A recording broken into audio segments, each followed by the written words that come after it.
ओम नमो भगवते वासुदेवाय। नमस्कार दोस्तों, स्वागत है आप सभी का आपके अपने यूट्यूब चैनल खुशहाल ज़िंदगी में। दोस्तों, आज हम कार्तिक महात्म्य के कथा के अंतर्गत छठा अध्याय में प्रवेश करेंगे।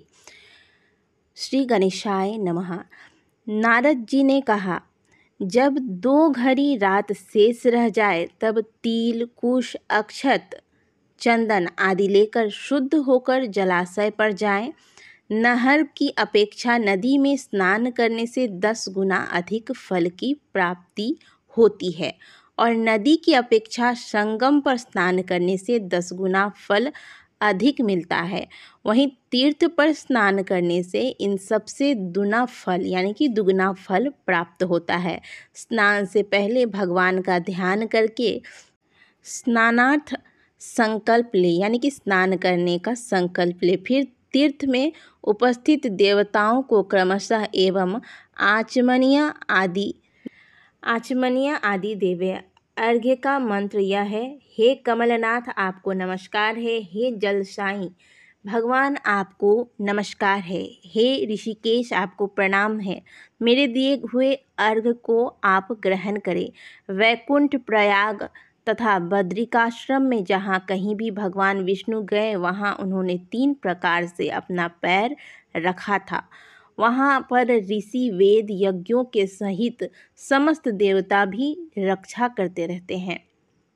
हे जनार्दन, हे दामोदर, हे देवेश, आपको प्रसन्न करने के लिए मैं कार्तिक पक्ष में विधिवत प्रातः स्नान कर रहा हूँ। आपकी कृपा से मेरे समस्त पाप नष्ट हो जाए। हे हरि, कार्तिक मास में व्रत तथा विधि पूर्वक स्नान करने वाला मैं अर्घ्य देता हूँ। आप राधिका सहित ग्रहण करें। हे कृष्ण, हे प्रबल राक्षसों का नाश करने वाले भगवान, हे पापनाशक, कार्तिक मास में नित्य प्रति दिए हुए मेरे इस अर्घ्य द्वारा कार्तिक स्नान का व्रत करने वाला फल मुझे प्राप्त हो। विष्णु, शंकर तथा सूर्य का ध्यान करके जल में प्रवेश करें और नाभि पर्यंत जल में खड़ा होकर विधि पूर्वक स्नान करें।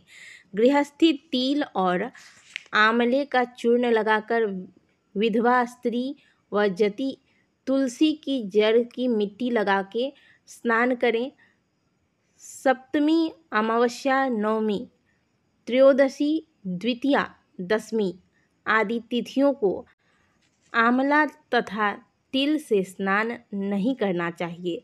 स्नान करते हुए निम्न शब्द कहें, जिस भक्ति भाव से भगवान ने देवताओं के कार्य के लिए 3 प्रकार का रूप धारण किया था, वही पापनाशक भगवान विष्णु अपनी कृपा से मुझे पवित्र बनाए। विष्णु जी की आज्ञा से कार्तिक व्रत करने वालों को सारे इंद्र आदि देवता रक्षा करते हैं, अतः वह मुझको पवित्र करे। बीजों, रहस्यों तथा यज्ञों सहित वेदों के मंत्र, कश्यप आदि ऋषि, इंद्र आदि देवता मुझे पवित्र करे। गंगा आदि सभी नदियों, संपूर्ण तीर्थ, सातों समुद्र और समस्त जलाशय मुझको पवित्र करे।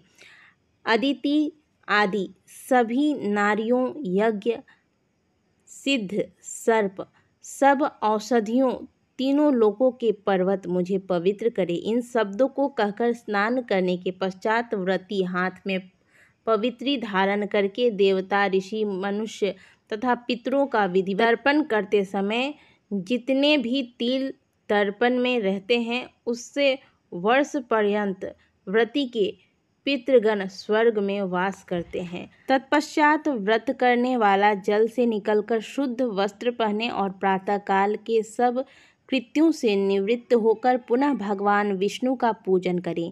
समस्त तीर्थों के सारे देवताओं का स्मरण करके भक्ति पूर्वक सावधान होकर चंदन, फूल और फलों सहित भगवान विष्णु को फिर अर्घ्य देवे।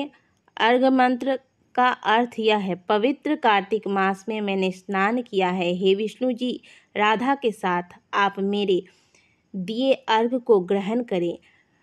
तत्पश्चात चंदन, फूल और तांबूल, पान आदि से वेद पाठी ब्राह्मणों का श्रद्धापूर्वक पूजन करें और बार बार साष्टांग प्रणाम करें। ब्राह्मणों के दाएं पैर में तीर्थ रहते हैं, मुख में वेद और सारे अंगों में देवता निवास करते हैं।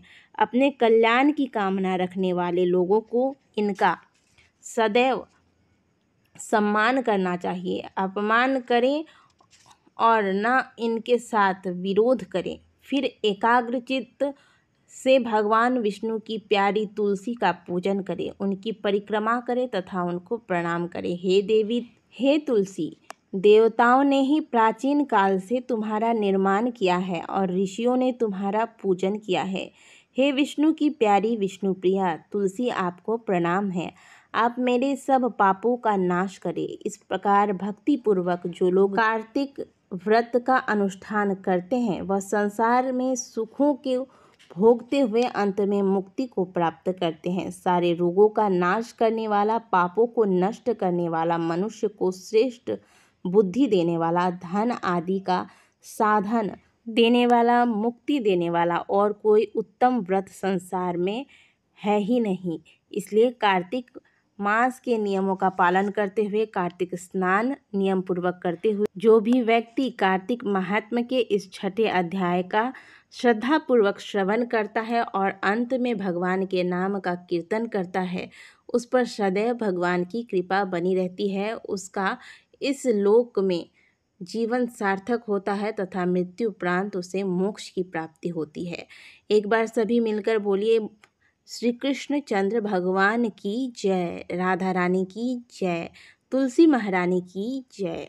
हरे कृष्ण कृष्ण कृष्ण हरे हरे, हरे राम राम राम हरे हरे, हरे कृष्ण कृष्ण कृष्ण हरे हरे, हरे राम राम राम हरे हरे।